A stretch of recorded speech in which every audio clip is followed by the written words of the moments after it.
Good morning, folks. Today we're going to talk about glazing and the importance of it. Now, I've already done my underpainting on my rabbit, my jack, and I've got the reference taped to the back so I don't lose it. But when I look at these colors, one thing I notice that when paint dries, it dries flat. There's not a lot of gloss to it, so you want to make sure that you see how colors work. Now, old masters, what they would do is they'd do a process where they would glaze over top, and they'd wind up seeing those colors as they worked, but it was a quick drying glaze. You know, Japan dryer works, retouch varnish works, they make some amber varnishes and stuff like that you can put on, let them dry for a few days. So it gives you that time to study it as the paint dries down. Now, a retouch varnish will let in oils, the retouch varnish will actually let the color still oxidize, so it breathes. So you can get them in, get them out, get them done, get them in a gallery, and it's a varnish, so it protects it for that part. But it still allows the paint to breathe. In acrylics, we don't have that option. So for us, the advantages to acrylics are they dry really quick. Okay, that's the advantage. It means I can see where my color sits right away on a flat basis. But you really don't see how the colors are oomphed until you do something to them. Now I could varnish over top of this, but I want a little thicker barrier between the canvas and me. So what I do is I use a Nova Color 233. If you can see that okay, I can't really see. And it's the same product as the polymer medium gloss you get by Golden. So that's one thing you want to keep in mind. So all I'm going to do, yes, I get this by the 5-gallon bucket, by the way. I've given up on doing gallons and pints and stuff a long time ago. Okay, I'm just going to pour it on. But what I want to do is I want to just work it real thin. I'm using a damp brush. And I just don't want to do the area where the rabbit is. I want to do the entire surface. And that's because, you know, you're going to be working color into that. And it's going to go on milky, and it's going to dry clear. Another reason for glazing, especially on this early stage, is also to fill up your pores of your canvas. And this is also a brush by Mandalay. It's really a soft hair bristle. I don't know if you'd call it a glazing brush or what you'd call it, but I've always just used it on that fashion.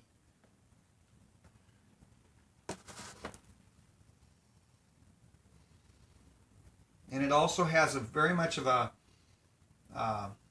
little bit of an ammonia smell. So you want to make sure if you're very chemically sensitive, you want to work in an area where there's a lot of ventilation.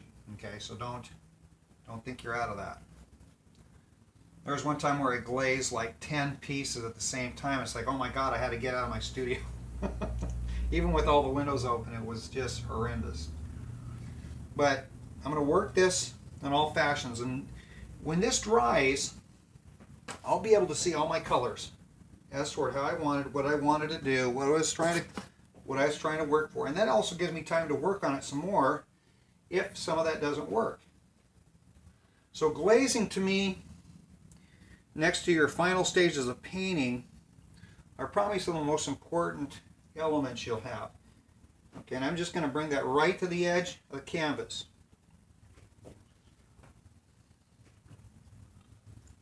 Now, if you're interested in this process and you want to actually put it to some use, and you're working on oils, why not? But I'm actually brushing this, I'm spreading it out so it's a really nice thin coat. If you put it on too thick, unless your purpose is to get cracks, if you want some cracks and crevices to give it kind of an aged quality, then do that. I don't suggest doing it when you first start off. Just make sure you understand the properties of the glaze before you start experimenting on that end of it. And that way you're not going to waste a lot of money, go through a lot of canvas. Because if it dries with cracks, there's really no way of going over top of it. If it dries smooth and flat and you don't like your painting, you still have a smooth flat surface, you can just over top of that and repaint. That's the nice thing about glazes. Now I've got light directly above this, so what I'm going to do is I'm going to look to the side to watch the reflection.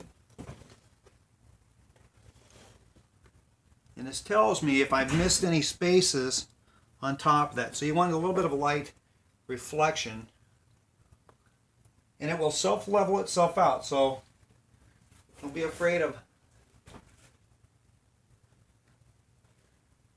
And it dries fairly quick too. So your process, unlike 4 or 5 days for oils, the couple hours it takes for this stuff to really set up to where you can work on top of it is actually excellent. Now that's on here. Now, if you watch one of my other videos, I actually glazed over top of the sketch. Hang on, I'm going to clean my brush and we're going to talk about that because I want my brushes to last forever. Hold on. Okay, folks, back.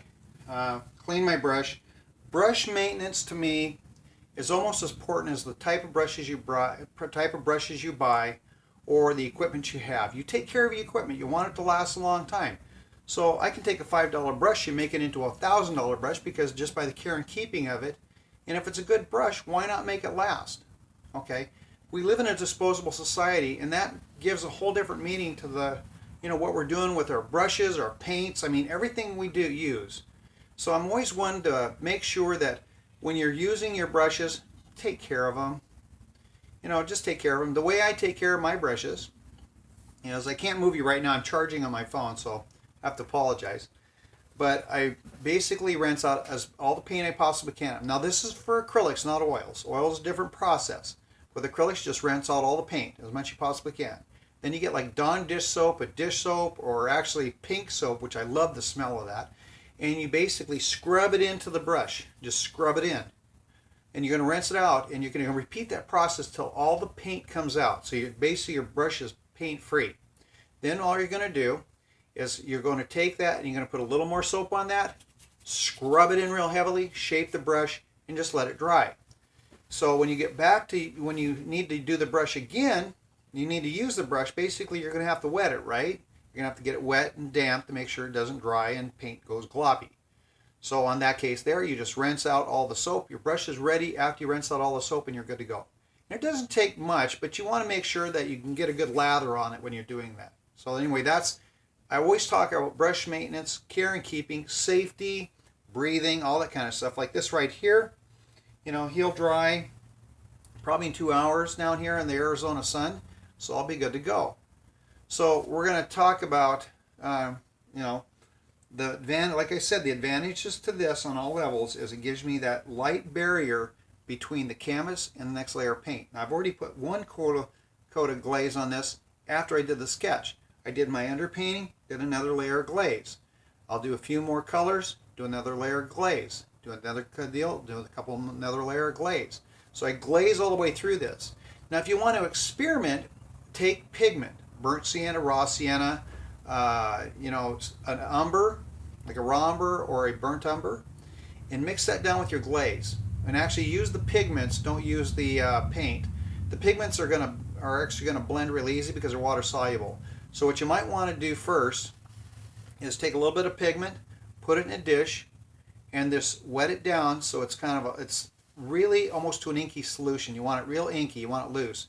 Then take a same thing like this, and what you're going to do is you're going to pour that in there, and you're going to start adding that pigment, that water pigment you made up, into the glaze till it gives you the tint you want. And you want to do a drawdown on that. Basically, you want to lay a piece of paper and draw down to see how extendability that tint will go, and make it a cool, a warm, hot, which would be your burnt sienna or your burnt umber, and then actually use a blue. Get a ultramarine blue, tint that down. See how it affects on each of the pieces and how that glaze affects things. These are experimentations that the old masters knew. Okay, they did this on a daily basis. This was Rembrandt. This was his bread and butter. So guys, why shouldn't we have the advantage of that? Just because you work in acrylics doesn't mean you can use good solid techniques and actually make this stuff even better than what it is. I learned this 30 years ago. So why aren't you? So I'm sure everybody's doing it. Everybody knows everything. So I'm just kind of repeating. I'm just beating a dead horse dead. I know, because everybody's an expert in what they're doing. But when it comes down to it, you have to look at the price point people are getting for their work. You have to look at the price point what things are selling for. You have to look at the price point who sells the most around the area. worldwide, then you have to start taking into account who this person is, and maybe they might know something. So guys, that's my little talk on glazing. If you've got any questions, you can contact me off of Facebook also. You can also there's contact information on my website. Just go to the contact page, scroll down, leave a comment, email, and stuff. I will contact you back. And if you really want to talk in depth, put your phone number in there and I will call you back. I don't save this stuff, but I will at least get a hold of you and drop a message or conversate with you. And if you have any ideas where you want to take this, I want to hear it, because who knows, you might come up with something cooler than what I've done. Okay? So guys, again, this is Kevin. Hopefully this has been inspirational, also informational. I want everybody to paint, get better. I want you painting better than me, because if you're painting better than me, it's going to push me to get better. So your success is my success. Kevin out.